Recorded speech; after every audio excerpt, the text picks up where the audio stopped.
ইলিশ মাছ চেনার উপায় কি? চন্দনা, জাতরিক, টাকিয়া, পানসা, খয়রার মতো মাছ ইলিশের মতোই দেখতে। কিভাবে ইলিশ চিনবেন? ইলিশ বাসি না টাটকা জেনে নিতে হবে। ইলিশের নামে বিক্রেতা অন্য কোনো মাছ গছিয়ে দিচ্ছে কিনা তা মাথায় রাখা দরকার। ইলিশের রং: পদ্মা ও মেঘনার ইলিশ উজ্জ্বল, গায়ের রং চকচকে, তবে সাগরের ইলিশ কম উজ্জ্বল হয়ে থাকে।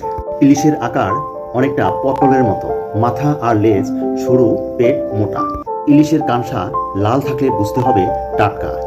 কানসা বাদামি কিংবা ধূসর হলে অনেক দিনের বাসি। হাত দিয়ে ঘষে দেখে নেবেন। কানসা হাত দিয়ে ঘষার পরে যদি দেখেন হাতে লালচে বর্ণের রং ধারণ করছে, তাহলে বুঝে নেবেন ইলিশের কানসায় কোনো কেমিক্যাল ব্যবহার করা হয়েছিল। ইলিশের মাথা সরু হয়ে থাকে, তাই সরু মাথার ইলিশ কিনুন। ইলিশ মাছের মুখ সরু হলে স্বাদ ভালো হয়। মাছের মাথা যত সরু, স্বাদ তত বেশি।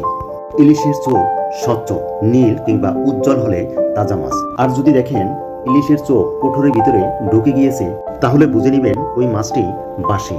ইলিশ মাছ কেনার সময় অবশ্যই গন্ধ দেখে নিতে হবে। গন্ধ মমা করলে বুঝতে হবে ওই মাছটি তাজা। ইলিশ মাছ অত্যন্ত নরম প্রকৃতির হয়ে থাকে। দেখতে হবে তাজা কিনা। মাছের মাথা এবং লেজ ঝুলে গেলে বুঝতে হবে টাটকা নয়।